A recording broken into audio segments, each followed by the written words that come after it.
when it comes to a little cosmetic improvement, a cosmetic filler with the nickname Vampire Filler may make you look a titch younger, but not too Hollywood. If you've spent a bit of time in Florida, Southern California, or with Hollywood stars, you know there is a lot of tweaking, tucking, and filling happening. Most people will tell you they don't mind looking better, but they don't want too much downtime or too much pain, and frankly, don't want to look like they've had work done at all. Dr. Anthony Sclafani is the director of facial plastic surgery and a surgeon director at the New York Eye and Ear Infirmary. He's twice been listed as one of New York's best doctors. It is my pleasure to welcome Dr. Anthony Sclafani to Studio 4 to tell us more.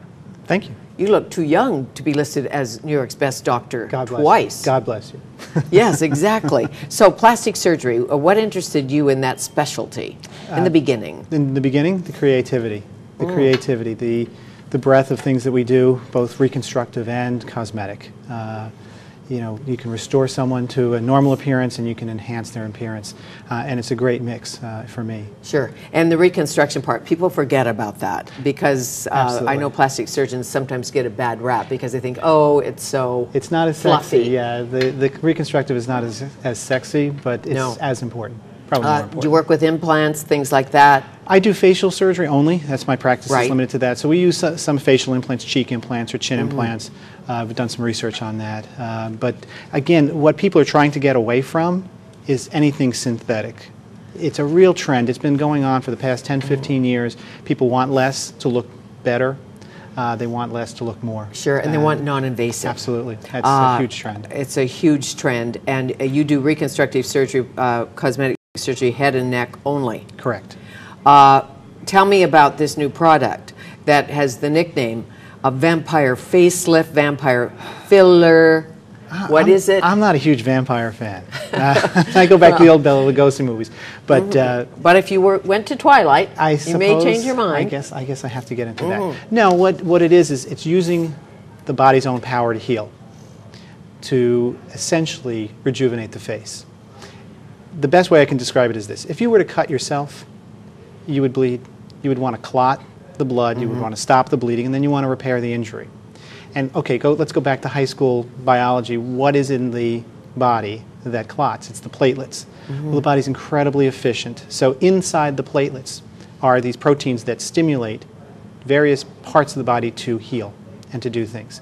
So when you get the platelets into a wound, they stop the bleeding, and then they release these proteins that call in new cells to do the repair, to generate collagen, depending on the tissue, maybe even to make bone, if you put it in the right circumstance. So they're really the captains of the whole healing process. The platelets. The platelets, absolutely. So we thought, why can't we harvest that ability of the body to heal and direct it?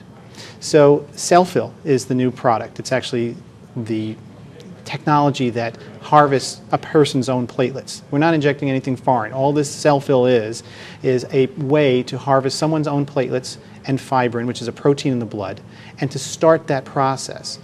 The technology's been around for about 10 years. It's been mostly in orthopedics and in spine surgery, where you can heal muscle and tendon injuries or actually heal bone. So when a top athlete, lead athlete, a Lance Armstrong is cycling, he can use that legally? Absolutely. Absolutely. It's not to enhance, it's just to, again, I don't know the rules of cycling, but for example, Hines Ward in the Pittsburgh Steelers, back, it was about 2 or 3 weeks before the Super Bowl, a couple of years back, had a tendon injury and was treated with that and actually was able to play in the game and played a significant role in the game. So it's basically just using your own body to heal. Like homeopathy? No, this is a little bit. A little bit. It's just more of the natural appeal. Absolutely is kind of a homeopathic appeal, but this is grounded in full science. Can anybody use their own blood to do this, or is there a blood type issue, an immune issue, an HIV issue? Doesn't matter. No, we really haven't seen that.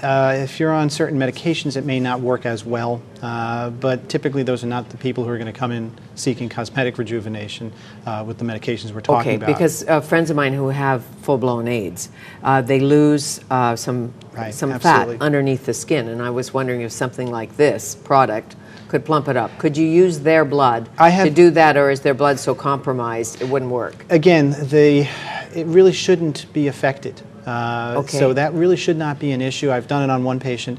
Seems to have pretty good responses. There are some other things for HIV patients who have that facial wasting syndrome, but I haven't seen that this has not been an appropriate treatment for them. Okay, tell me about the procedure. How much of my blood do you need to make me look 12? You know, the great thing And about that's just a joke.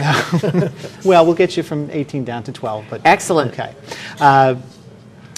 It's very interesting because the older techniques that used to try to use platelets required a lot of blood. We're talking a few ounces of blood. This is a small tube. You know, when you go to your doctor and you get a blood test, it's the same tubes. We take 1 or 2 at the most. That's it. And that's it. And again, what we're able to do is, it's not so much that we want to fill wrinkles with something.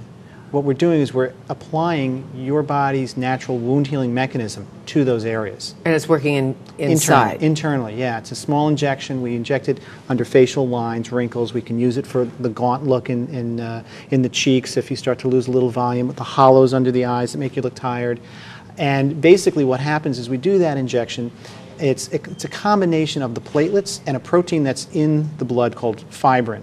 And it basically replicates the wound healing mechanism. The fibrin forms a clot, it forms a matrix. The platelets latch onto that matrix, which is the normal way that platelets respond. Okay. They then release those proteins that latch onto the matrix. So you keep everything in the treated area. Everything stays in the same place. How do you separate the blood? Because the blood is the blood. Exactly. And you're not taking the blood out of my Exactly. We put it into a arm tube. and putting it in my, what can I call that? What's that called? That tiny little wrinkle. That tiny little That wrinkle. tiny. This big saggy part here. Yes. The laugh line. You're The laugh such a line. good doctor. That tiny little wrinkle you have, or the double chin, or whatever, or the crepey neck. That we won't talk about that. Can you work on necks with this? Absolutely. You can really work anywhere in the body. What got me most interested in this came from my experience with reconstructive surgery. There was an article using this technology where a vascular surgeon in the States had patients who had chronic non-healing wounds, and he could not get them to heal. And he generated this, applied it to the wounds, dressed them as he was doing, and got 75% of them to heal within a few months. These were patients who had these wounds for months and months and months and would not heal. So it's like physician heal thyself, body heal Body itself. heal We thyself, know our body absolutely. knows how. Exactly. Sometimes it gets interrupted. Exactly. So back to the blood thing. Okay, You so shake it up. How do you get it separated? We take a tube of blood. It has a little gel at the bottom that basically we put it into a centrifuge that spins it rapidly for about 6 minutes. And by doing that, that separates the red cells, the blood part of it, and the white cells from the plasma, which is the watery part of the blood that contains proteins, and the platelets. And then we transfer that to a second tube, and the only thing the second tube has is calcium. Calcium helps that protein fibrin start to combine and form that mesh. And that's all we're doing. So it's basically just giving the body a tiny little kickstart. We apply that, we inject it into the areas that we want to be treated, and that's it. The whole treatment is about 20 minutes in length. So you take the blood and put it in the centrifuge and put it all together and on the same day? Same day, within 20 minutes. Because my first thought was, what if it's not my blood? And I've had other people's blood and many blood transfusions, but I thought, oh dear, No. I want somebody to be watching so I know for sure. You know I'm going to go through this, that's mine. Absolutely. You know who watches it? The patient, because it's such a quick procedure. We take the blood, put it right in the machine. It's sitting on the shelf right next to them. It's a 6-minute spin. In that time, we're preparing the area, deciding exactly, talking to the patient, finding out what they want. And then it's done. We put it in a syringe and we inject it.